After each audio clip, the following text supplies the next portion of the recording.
सिंध का माली साल 2026-27 का बजट आइंदा हफ्ते पेश किया जाएगा। सिंध बजट का मजमूई हुजम 4000 अरब रुपए से ज़ायद होने का इम्कान है। वज़ीर आला मुराद अली शाह सिंध असम्बली में बजट पेश करेंगे। वजारत खजाना का कलमदान भी वज़ीर आला के सिंध के पास है। सिंध बजट में किसी नए टैक्स की तजवीज़ शामिल नहीं है। सरकारी ज़मीन की तनख्वाहों में 10 से 12% इजाफे का इम्कान है। इस हवाले से मज़ीद तफसीलात आजिज़ जमाली से जानते हैं। आजिज़, बजट के हवाले से अपडेट कीजिएगा। जी देखिए, ज़राए बता रहे हैं सिंध हुकूमत के कि आइंदा हफ्ते मंगल या बुध के रोज़ नए माली साल 2026 और 27 का सिंध बजट पेश किया जाएगा।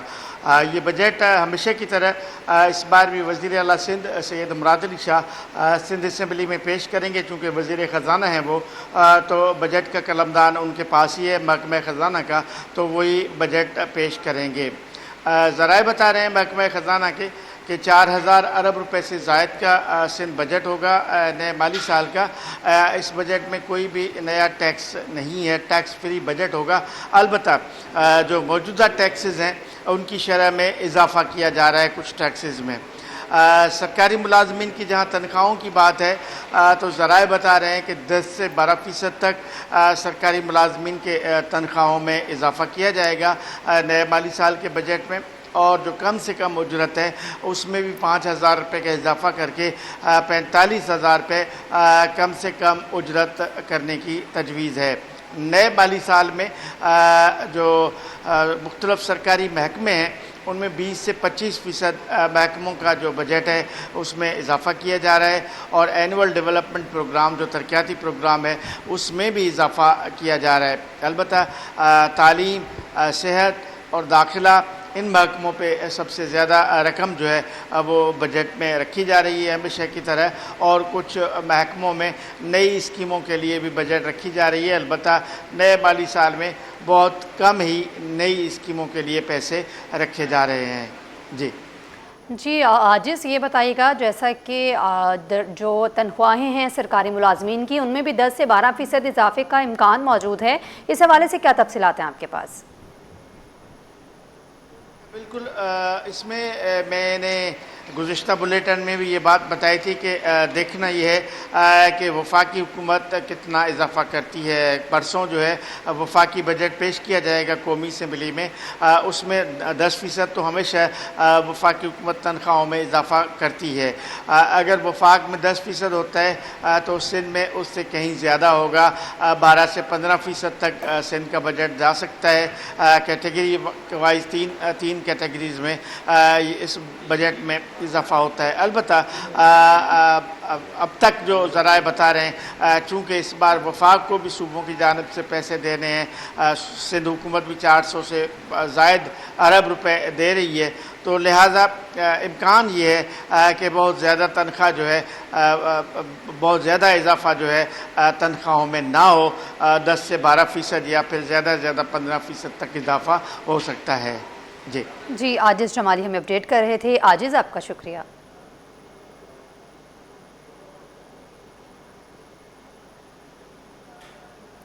बीवी की मुबैना कत्ल केस में मुलजिम असगर अदालत में पेश। अदालत ने मुलजिम के जिस्मानी रिमांड में 6 रोज़ की तौसीक कर दी है। आपको अपडेट कर रहे हैं। बीवी की मुबैना कत्ल केस में मुलजिम असगर अदालत में पेश हुआ है। अदालत ने मुलजिम के जिस्मानी रिमांड में 6 रोज़ की तौसीक कर दी है। बीवी के मुबैना कत्ल केस में मुलजिम असगर अदालत में पेश हुआ है। अदालत ने मुलजिम के जिस्मानी रिमांड में 6 रोज़ की तौसीक कर दी है। मुलजिम के जिस्मानी रिमांड में 6 रोज़ की तौसीक कर दी गई है। इस हवाले से मज़ीद तफसीलात जवाद आसिफ से जानते हैं। जवाद, बताइएगा। जी बिल्कुल, बीवी को रॉड से मुबैना तौर पर कत्ल करने का लर्जा खेज़ वाक़या है। पुलिस ने गिरफ्तार मुलजिम असगर को जिस्मानी रिमांड मुकम्मल होने पर अदालत में पेश किया है, जहाँ तफ्तीशी अफसर की इस सदा पर अदालत ने मुलजिम को 6 रोज़ा जिस्मानी रिमांड में उसकी तौसीक कर दी है और आइंदा समाअत पर पेशरफ रिपोर्ट भी तलब कर ली है। आज तफ्तीशी अफसर ने जो रिपोर्ट जमा करवाई उसमें बताया गया कि जो मुलजिम है वो इंतहाई शातिर और चालाक है और मुलजिम से जो है वो मज़ीद तफ्तीश करके असल हक़ाइक़ तक रसाई हासिल करना है। लिहाजा मुलजिम का जिस्मानी रिमांड दरकार है, जबकि मुलजिम का 164 का बयान भी रिकॉर्ड करवाना है। पुलिस के मुताबिक मुलजिम ने अपनी बीवी को कत्ल करके खुद थाने आकर इत्तला दी थी और जिसके बाद उसके खिलाफ ये मुकदमा थाना पाकिस्तान बाजार में दर्ज किया गया था। जी जवाद आसिफ अपडेट कर रहे थे। जवाद, साथ रहिएगा। सरजानी टाउन में शहरी के कत्ल का मुकदमा एडिशनल डिस्ट्रिक्ट एंड सेशन जज गुरबी की अदालत में केस की समाअत हुई है। मुलजिम की अदम हाजिरी पर इसे मफरूर करार दे दिया गया है। मज़ीद तफसीलात जवाद आसिफ से जानते हैं। जवाद, अपडेट कीजिएगा। जी, सरजानी टाउन में कत्ल का मुकदमा है। एडिशनल डिस्ट्रिक्ट एंड सेशन जज गुरबी की अदालत में इस केस की समाअत हुई है, जहां पर मुलजिम गुलाम हैदर को जेल हुकाम की जानिब से पेश नहीं किया गया, जबकि जो शरीक मुलजिम है महनाज वो अदालत में एक बार फिर पेश नहीं हुए। अदालत ने उन्हें मफरूर करार दिया है और उनके एक बार फिर तफ्तीशी अफसर के ज़रिए नाकाबिल ज़मानत वारंट गिरफ़्तारी भी जारी कर दी हैं और मज़ीद समाअत मुलतवी कर दी है, जबकि अदालत ने आइंदा समाअत के लिए जो शरीक मुलजिम है उसके प्रोडक्शन ऑर्डर जारी कर दिए हैं और हिदायत की है कि आइंदा समाअत पर मुलजिम को पेश किया जाए। मुलजिमान के ख़िलाफ़ ये मुकदमा साल 2024 में थाना सरजानी टाउन में डकैती की दफ़ात के तहत दर्ज किया गया था। जी, आगे बढ़े, आपको बताएं आलमी और मुकामी मार्केट में सोने की कीमत में बड़ी कमी। आलमी मार्केट में सोना $126 सस्ता। सोने की आलमी कीमत $4,200 फी औंस तक गिर गई है। फी तोला सोने की कीमत $4,42,436 पर आ गई है। चांदी की कीमत में भी नुमायां कमी आई है। फी तोला चांदी ₹385 सस्ती होकर $6,929 पर आ गई है। आपको अपडेट कर रहे हैं आलमी और मुकामी मार्केट में सोने की कीमत में बड़ी कमी वाज़ेह हुई है। आलमी मार्केट में सोना $126 सस्ता। सोने की आलमी कीमत $4,200 फी औंस तक गिर गई है। फी तोला सोने की कीमत $4,42,436 पर आ गई है। चांदी की कीमत में भी नुमायां कमी हुई है। फी तोला चांदी ₹385 सस्ती होकर $6,929 पर आ गई है। इस हवाले से मज़ीद तफसीलात ब्यूरो चीफ अशरफ खान से जानते हैं। अशरफ खान, अपडेट कीजिएगा सोने और चांदी की नई कीमतों के हवाले से। यहाँ पे देखा जाए आलमी मार्केट में फिर सोने और चांदी की कीमतों में बड़ी कमी देखी गई है। आलमी मार्केट में सोना जो है $126 सस्ता हो गया, $4,200 फी औंस तक गिर गया। इस कमी पर मुकामी शराफा बाजार में फी तोला सोना एक ही दिन में $12,627 सस्ता होकर $4,42,436 तक गिर गया है। 10 ग्राम सोना भी $11,364 सस्ता हो गया एक दिन में और $3,78,170 तक गिर गया है। और फी तोला चांदी की कीमत में भी एक दिन में $385 की बड़ी कमी हुई है, जो कि घटकर $6,929 पर आ गई है। सराफा माहिरीन का कहना है कि आलमी मार्केट में एक बार फिर सरमायाकारी की जानिब से सोने और चांदी की कीमतों में फरोख्त का दबाव देखा जा रहा है। उसका असर पाकिस्तान में भी हो रहा है। जी, bureau chief Ashraf Khan update कर रहे थे, आपका शुक्रिया। आपको बरह रास्त ले चलते हैं। सर सैयद यूनिवर्सिटी में इन हाउस मुशायरे का इनेकाद किया गया है। Literary art and culture forum DSA SSU IT के इश्तराक से तकरीब जारी है। मैं किसी और ताल्लुक से उन्हें देखता हूँ, वो किसी और।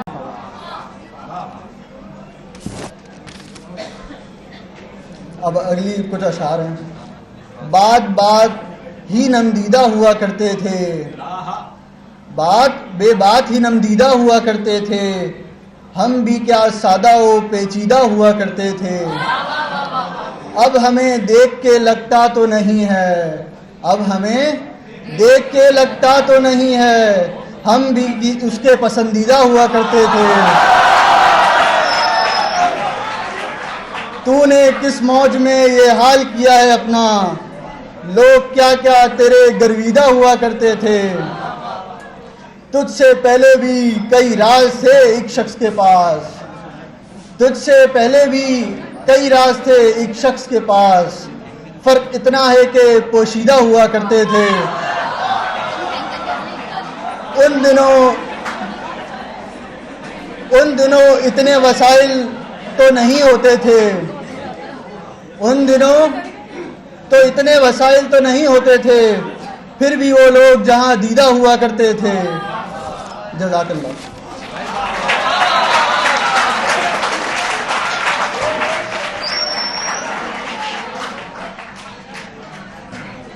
बहुत खूब, लफ्ज़ों का इंतखाब और अंदाज़े बयां काबिल तारीफ़ है। अगले शायर को बुलाने से पहले मैं अपने तमाम गेस्ट को बहुत शुक्रिया करना चाहूँगा।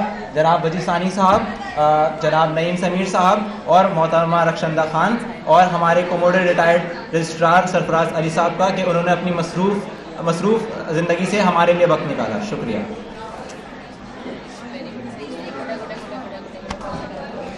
दानाई के रंग और ख़याल सलीम, दानाई के रंग और ख़याल सलीम तशरीफ़ लाती हैं अब आमना फ़हीम।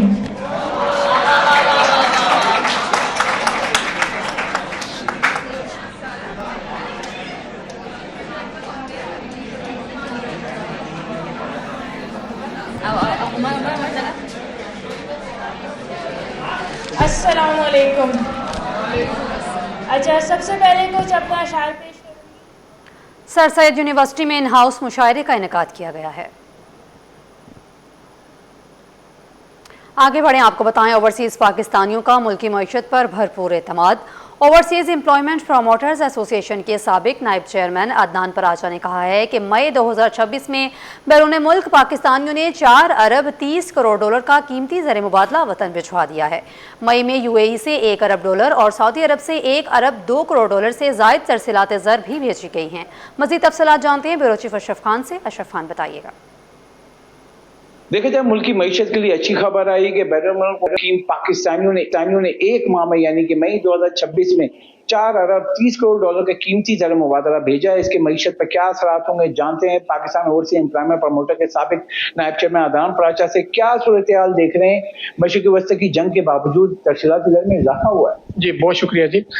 देखें, इस जंग का इम्पैक्ट तो पड़ रहा है कि जो हमारे ओवरसीज पाकिस्तानीज हैं, अपना पैसा जो है जो उन्होंने अपने पास सिक्योर किया होता है वो पाकिस्तान भेज रहे हैं, इंजेक्ट कर रहे हैं। अब तो ये हुकूमत वक्त का एक मैं उनसे दरख्वास्त करूंगा कि आने वाले बजट के अंदर उनके लिए ऐसी तरमीम की जाए जो कि पिछले बजट्स के अंदर नहीं पेश की गई। उनको तामीराती शोबे के अंदर, प्लॉट्स के अंदर, मुख्तलिफ अपार्टमेंट्स हैं, घर हैं, उनके अंदर उनको ऐसे मौके प्रोवाइड किए जाएं जिसमें उनकी इन्वेस्टमेंट भी सिक्योर हो और वो यहाँ पे इन्वेस्टमेंट कर सकें, जिससे अलायंस जो इंडस्ट्रीज हैं वो भी साथ चलेंगी। साथ के साथ हमारे ओवरसीज पाकिस्तानीज के साथ हमारे जो यहाँ से वो जो हम लोग जो है ओवरसीज एम्प्लॉयमेंट प्रमोटर्स जो कि ये ओवरसीज पाकिस्तानीज को बाहर भेजते हैं, इस टाइम पे बहुत परेशानी में है क्योंकि हमारी इस जंग की वजह से हमारा जो मैन पावर का बिजनेस है वो डिक्लाइनिंग फेज पे आ रहा है और तकरीबन ये जून के मिड आ गया था। हम 3 लाख की फिगर अभी तक क्रॉस नहीं की, हम ऑलमोस्ट 3 लाख के करीब आए। तो इससे साफ जाहिर होता है कि हमने हिट किया था 8,62,000 की वर्कफोर्स, वो हम इस साल जो क्लोजर होगा हमारा वो 7 लाख से नीचे होगा। तो इस टाइम पे गवर्नमेंट ऑफ पाकिस्तान हमारे हुकाम बाला से यही दरखास्त है कि ओवरसीज पाकिस्तानी के साथ साथ हम लोगों को भी ऑन बोर्ड लें। और देखें, आपका यूएई और सऊदी अरेबिया मेन सेक्टर्स हैं, वहाँ पे इस दफ़ा आपने देखा है कि मई के महीने के अंदर 1 अरब डॉलर से ज़ायद रेमिटेंसेज आई है जो कि पाकिस्तान की तरक्की के अंदर बहुत अच्छा साइन है। खुदारा इस चीज़ को अगर हम टेकअप करेंगे तो हमारा जो पोटेंशियल है ओवरसीज पाकिस्तानीज का रेमिटेंसेज का वो $50 बिलियन से अबव है। जी, जैसा कि आपने सुना, यहाँ मशरिक़ी वस्ती की जंग के बावजूद देखा जाए सऊदी अरब और यूएई से माहाना बुनियाद पर तारीख में पहली बार 1 अरब डॉलर से ज़ायद का कीमती ज़र मुबादला आया है। तो 2 अरब डॉलर देखा जाए सिर्फ ये 2 ममालिक से आया है। तो हुकूमत को इसको फोकस करना होगा। बजट में अहम तजावीज़ भी दी हैं ताकि यहाँ ओवरसीज पाकिस्तानी पाकिस्तान में रियल इस्टेट में सरमायाकारी करें और सरमायाकारी आ सके। जी, बोर्ड ऑफ रेवेन्यू में मुतवफ़ी कोटे पर भर्तियों का फैसला। दौरान मुलाजमत वफात पाने वाले मुलाजमीन के अहल खाना को रिलीफ दिया जाएगा। बेवाओं और औलाद को मुतवफ़ी कोटे पर मुलाजमतें दी जाएंगी। बोर्ड ऑफ रेवेन्यू ने 5 रुकनी स्क्रॉन्ट्री कमेटी कायम कर दी है। मंजूरी के बाद मुतवफ़ी कोटे पर ऑफर ऑर्डर्स भी जारी होंगे। मज़ीद तफसीलात आज़ाद नोहरियों से जानते हैं। आज़ाद, अपडेट कीजिएगा।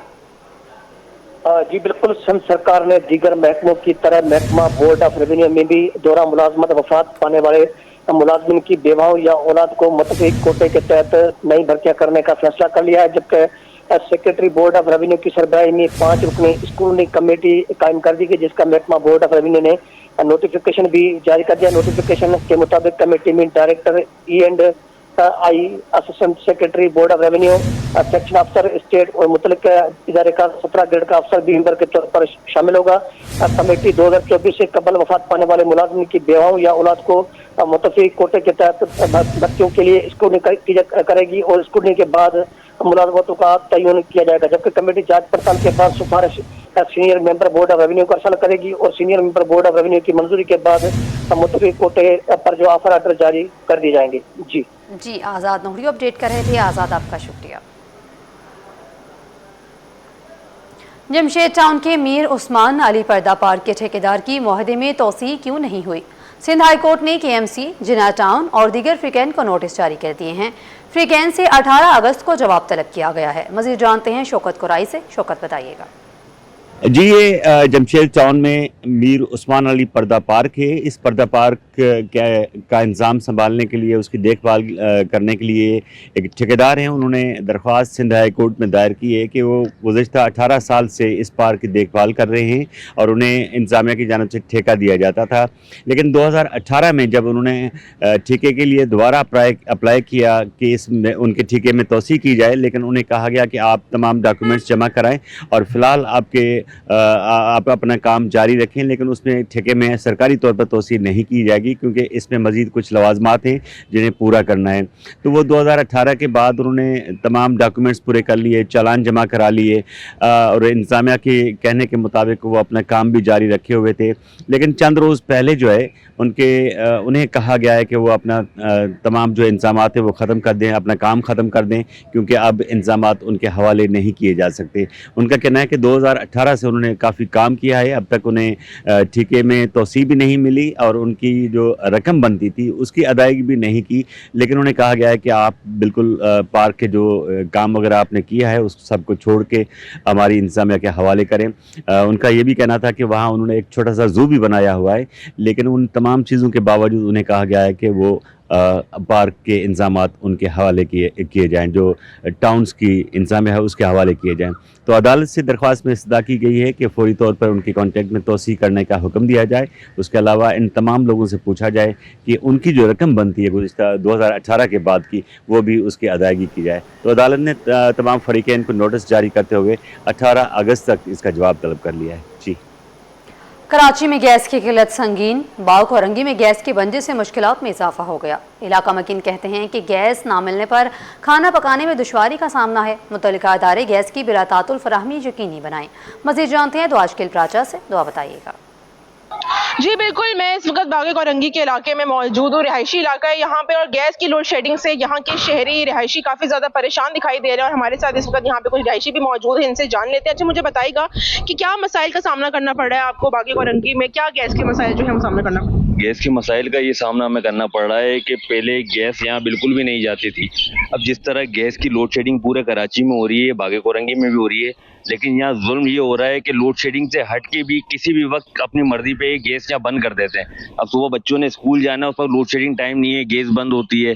रात को अक्सर औकात लोड शेडिंग टाइम नहीं है गैस का, उसके बावजूद गैस बंद रहती है। तो ये परेशानी का बहुत सामना है, क्योंकि जो लोड शेडिंग टाइमिंग आपने बनाई हुई उसमें आप गैस बंद करें तो घर की खवातीन टाइम के हिसाब से खाना भी पका लेंगी, बच्चों के लिए ब्रेकफास्ट वगैरह भी बना लेंगी। लेकिन जब बगैर ऐलान किए, बगैर टाइमिंग के गैस बंद की जा रही है, इसमें घर की खवातीन को बहुत ज्यादा परेशानी का सामना हो रहा है। कह रहे हैं गैस यहाँ पे आती नहीं है, तो क्या सिलेंडर पे चलते हैं? कितना खर्चा आता है? ये बिल्कुल सही कह रहे हैं। गैस भी वैसे 400 कुछ रुपए समथिंग है किलो के हिसाब से। एक दिन में तकरीबन 1.5 किलो गैस लग जाता है। तो आप बताएं गरीब आदमी क्या करेंगे? उनका तो नहीं हो पा रहा है गुजारा, बहुत मुश्किल है इस इलाके में। जी बिल्कुल, इस वक्त हमारे साथ कुछ रिहायशी मौजूद है यहाँ के और इनका यही कहना था कि गैस की लोड शेडिंग जो है वो यहाँ पे काफ़ी ज़्यादा जो है काफ़ी अरसे से यहाँ पे हो रही है। पिछले साल नहीं थी, लेकिन इस साल से गैस की लोड शेडिंग काफ़ी ज़्यादा होना शुरू हुई। इसकी वजह से इनको महंगे दामों सिलेंडर जो है वो खरीदने पड़ते हैं, जिसकी वजह से घरों में जो खवातीन मौजूद होती हैं उसके अलावा और भी मर्द हजरात भी, उनको भी परेशानी का सामना है। तो उनका यही कहना है कि इस मसले को जो है वो जल्द से जल्द हल कर देना चाहिए। जी। कोरंगी 1.5 नंबर से चकरा गोश्त जाने वाली सड़क पर सीवरेज लाइन टूटने के बायस अचानक घड़ा पड़ गया, जिसके नतीजे में गंदा पानी सड़क पर फैल गया और ट्रैफिक की रवानी शदीद मुतासर होने लगी। वाटर एंड सीवरेज बोर्ड का अमला मौका पर पहुंचकर सूरत हाल को काबू करने में मसरूफ है। मजीद जानते हैं राबेल सदीद से। राबेल बताइएगा।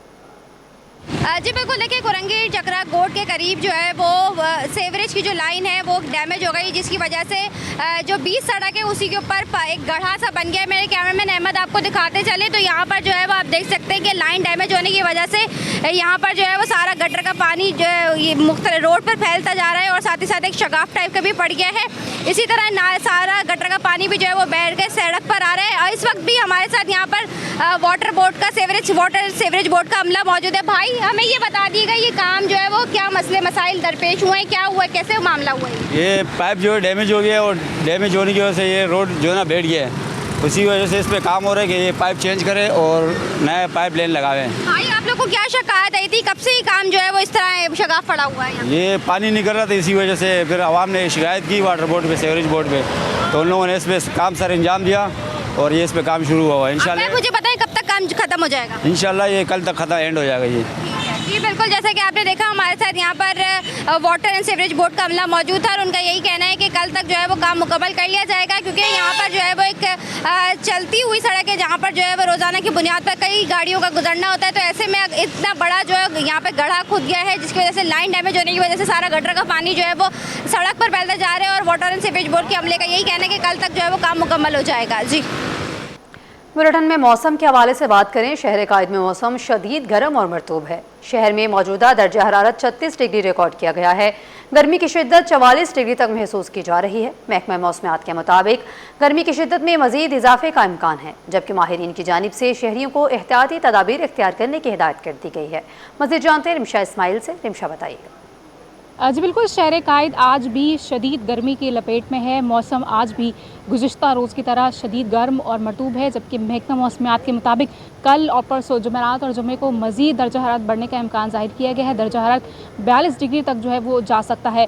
इस वक्त अगर हम बात कर लें शहर की मौजूदा दर्जा हरारत की, तो इस वक्त शहर का जो मौजूदा दर्जा हरारत है वो 36 डिग्री है, जबकि गर्मी की शिद्दत इस वक्त 44 से 45 डिग्री तक महसूस की जा रही है। दोपहर 1 बजे महसूस किया जाने वाला दर्जा हरारत जो है 39 डिग्री भी है। हवाओं की बात कर लें तो शहर में जुनूब मगरिब सम से हवाओं की जो रफ्तार है वो इस वक्त 30 किलोमीटर फ़ी घंटा है, लेकिन उसके बावजूद शहर में हब्स की एक कैफियत है। मौसम जो है इस वक्त भी शदीद गर्म और मरतूब है। हवा में नमी का तनासुब बताया जा रहा है कि गर्मी की शिद्दत का बाइस बन रहा है। हवा में नमी का जो तनासुब है इस वक्त 52% है, जिसके बायस दर्जा हरारत जो है 8 से 12 डिग्री ज़्यादा महसूस किया जा रहा है। इस महकमा मौसमियात और माहिरीन की जानिब से शहरियों को जो है वो एहतियाती तदाबीर इख्तियार करने की हिदायत की गई है। शहरी जो है वो घरों से गैर ज़रूरी बाहर ना निकले, पानी का ज़्यादा से ज़्यादा इस्तेमाल करें ताकि डिहाइड्रेशन से बचा जा सके।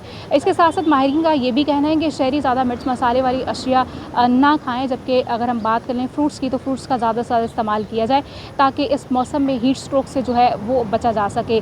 माहिरीन की जानिब से भी शहरियों को ये कहा जा रहा है कि घरों में भी जो है वो एहतियाती तदाबीर इख्तियार करें। घरों में जो है पानी जो है वो फर्श पर डालें ताकि जो है वो मौसम जो है जिस तरह के गर्म है तो घरों में भी जो है वो टेम्परेचर नॉर्मल हो सके। इसके साथ साथ जो है अपने घर के पर्दे और खिड़कियां जो है वो डायरेक्ट बंद करें, डायरेक्ट जो है धूप की रोशनी उसमें ना आए। इसके साथ साथ माहिरीन की जानिब से शहरियों को ये भी एहतियाती तदाबीर इख्तियार करने की हुक्म दिया है। कहा गया है कि घरों से बाहर न निकलें तो जो है पानी की बोतल अपने पास ज़रूर रखें, सर को ढाँपें और दही का इस्तेमाल करें, पानी का ज़्यादा इस्तेमाल करें ताकि जो इस मौसम में हीट स्ट्रोक से जो है वो बचा जा सके, क्योंकि कराची में अभी मज़ीद जो है वो दर्जा हरारत बढ़ने का इम्कान भी ज़ाहिर किया गया है। जी ज़ेर-ए-एहतमाम सरकारी जामियात के एकेडमिक चेयरमैन और डायरेक्टर्स के लिए लीडरशिप डेवलपमेंट प्रोग्राम फ़ेज़ 2 की ग्रेजुएशन तकरीब मुनक्किद की गई है। इवेंट का अहतमाम national institute of public administration Karachi में हुआ। तकरीब में आला तालीम में मौसर क़यादत और इंतज़ामी सलाहियतों के फ़रोग़ पर जोर दिया गया। मज़ीद तफ़सीलात नुमाइंदे सैयद ज़ुबैर राशिद से जानते हैं। ज़ुबैर बताइएगा। आज बिल्कुल देखिए, इस वक्त हम मौजूद हैं national institute of public administration Nipah पे और इस वक्त हमारे साथ director general Nipah doctor Saifur Rahman साहब जो है वो मौजूद हैं और आज यहाँ पर एक खूबसूरत सी इख्तितामी तकरीब जो है वो मुनक्किद की गई है जिसमें तालीमी माहिरीन ने बड़ी तादाद में शिरकत की है। डॉक्टर साहब बहुत शुक्रिया आपका। सिंध हायर एजुकेशन कमीशन का लीडरशिप डेवलपमेंट प्रोग्राम जो एकेडमिया है उनको उनकी एक तरबियत का इंतज़ाम नीपा कराची में हुआ। ये 3 रोज़ा तरबियत थी जिसमें उनको जो मुख्तलिफ चीज़ें उनसे एक्सपोज कराया गया, जैसे ऑडिट है, फाइनेंस है, एडमिनिस्ट्रेशन है, लीडरशिप ट्रेनिंग है। तो इन 3 दिनों में उनको ये तमाम चीज़ें बताई गई ताकि जब वो एज ए चेयरमैन वापस या चेयरपर्सन वापस अपने डिपार्टमेंट में जाए तो बेहतर तरीके से जो उन्होंने यहाँ पर सीखा है उसको बेहतर तौर पे लागू करें तमाम उसमें, और जो भी यहाँ की लर्निंग हुई है, जो यहाँ से उन्होंने सीखा है वहाँ पे जाके इम्प्लीमेंट करें। देखिए बहुत इम्पॉर्टेंट होता है और सिंध हायर एजुकेशन कमीशन का इनिशिएटिव है ये कि जो यूनिवर्सिटीज़ हैं पूरे सिंध की, चाहे वो पब्लिक सेक्टर में हो या प्राइवेट सेक्टर में हो, उनको एक्सपोज कराएं इन तमाम ज़रूरियात से ताकि उनमें इंतज़ामी जो अहलियत है वो और बेहतर हो। पहले ही बहुत अच्छे होते हैं वो एकेडमिया में, तालीम में, तो ये तमाम चीज़ों से भी उनको एक्सपोज कराया जाए ताकि जब वो फ़ैसला साजी करें तो बेहतर करें और उस यूनिवर्सिटी के लिए बेहतर हो। और आपको पता है यूनिवर्सिटी एक ऐसी जगह होती है जहाँ से पढ़ने वाले का भी फ़ायदा होता है और उससे पूरे सिंध का फ़ायदा होगा। पूरे सिंध का फ़ायदा होगा। Director general Nipah doctor Saifur Rahman इस वक्त हमारे साथ मौजूद थे, हमसे गुफ्तगू कर रहे थे। जी। शहर कायद में दूसरी riches national junior squash championship के मुकाबले जारी। अंडर 15 कैटेगरी में सिंध की सुहाइमा ने इस्लामाबाद की आयशा को 3-0 से शिकस्त दे दी। सुहाइमा का कहना है कि मुस्तकबिल में वर्ल्ड कप चैंपियनशिप खेलना ख्वाब है, मेहनत कर रही हूँ। मजीद जानते हैं मोहम्मद हमाद से। हमाद बताइएगा। नेशनल कोचिंग सेंटर में दूसरी riches national junior and PSA squash championship के मुकाबले यहाँ पर खेले जा रहे हैं। क्वार्टर फाइनल मुकाबलों में अंडर 15 कैटेगरी में जो है वो गर्ल्स का पहला मुकाबला हमने यहाँ पर देखा, जो कि जोया फातिमा और आयशा शाहिद के दरमियान हुआ। सिंध की ये खिलाड़ी हैं जिन्होंने जो है वो पिंडी की जो है खिलाड़ी को शिकस्त दी है। मेरे साथ मौजूद हैं सोया, हम इनसे बात कर लेते हैं। अच्छा सोया, ये बताइएगा सबसे पहले कितना मजा आया मैच खेलने में और कितनी खुशी होती है जब कोई भी मैच या कोई भी टूर्नामेंट में जो है वो आपको कामयाबी मिलती है, और दूसरा ये बताइएगा मुझे कि जो है वो आगे आपका क्या प्लान है स्क्वैश को लेकर?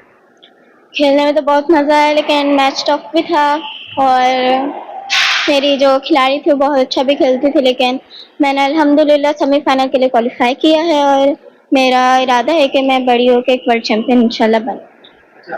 अभी आपने जैसे बताया कि आपको 3 साल हो गए खेलते हुए, तो स्क्वैश खेलने के लिए कितनी मेहनत की जरूरत है? फिटनेस के हवाले से कितना ख्याल रखना पड़ता है? फिटनेस के हवाले से तो बहुत ज़्यादा ख्याल रखना पड़ता है। आपकी डाइट अच्छी होनी चाहिए, आपकी ट्रेनिंग अच्छी होनी चाहिए, फिजिकल आपको अच्छी करनी पड़ती है और आपको मैचेस अपने सीनियर्स के साथ खेलने होते हैं।